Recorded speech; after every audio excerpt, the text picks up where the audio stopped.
ভারতের মহারাষ্ট্রের সাতারা জেলার একটি আবাসিক হোটেলে ২৮ বছর বয়সী নারী চিকিৎসকের মৃত্যু ঘিরে রাজনৈতিক বিতর্কের মাঝে নতুন করে সিসিটিভি ফুটেজ প্রকাশ পেয়েছে।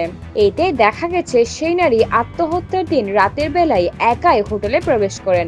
এই ভিডিও কিছু রাজনৈতিক মহলের উত্থাপিত খুনকে আত্মহত্যা হিসেবে চালানো হয়েছে এমন দাবি খণ্ডন করছে।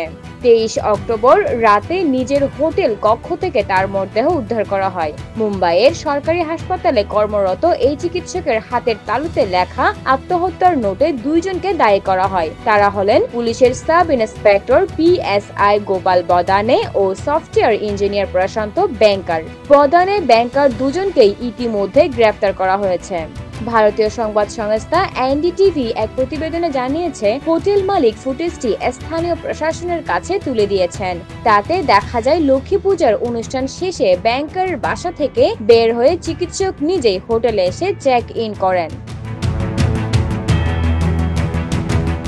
শিবসেনা উদ্ভব বলা সাহেব ঠাকুরের নেত্রী সুষমা অন্ধারে প্রশ্ন তুলেছিলেন, তিনি কি স্বেচ্ছায় হোটেলে গিয়েছিলেন নাকি বাধ্য করা হয়েছিল।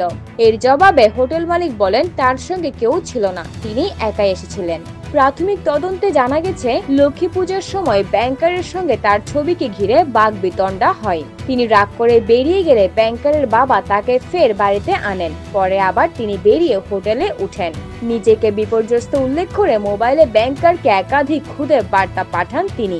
আরও জানা গেছে, মধ্যরাতের দিকে ব্যাংকারকে ফোনও করেছিলেন, তবে তিনি ধরেছিলেন কিনা তা নিশ্চিত নয়। পরদিন সকালে হোটেল কর্মীরা তার ঝুলন্ত মৃতদেহ দেখতে পান।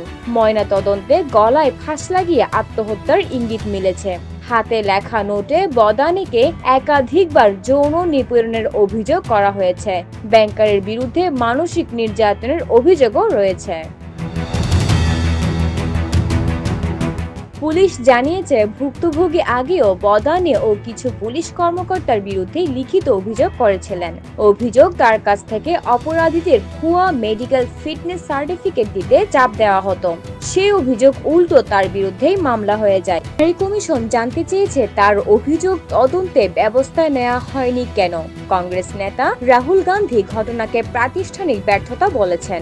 অন্যদিকে মুখ্যমন্ত্রী দেবেন্দ্র ফড়নবিস সতর্ক করেছেন, রাজনৈতিক সুবিধার জন্য তদন্তকে প্রভাবিত করা যাবে না। ভুক্তভোগীর নিজ জেলা বিদে বন্ধ পালন করা হয়েছে এবং বিশেষ তদন্ত দল SIT গঠনের দাবি উঠেছে। এই মৃত্যুতে শোক ও ক্ষোভ একসঙ্গে ছড়িয়ে পড়েছে এবং প্রশ্ন উঠছে, একজন তরুণ চিকিৎসকের নিরাপত্তা দেয়া কি এতটাই অসম্ভব ছিল। Fahmida Hashem, Azad world desk.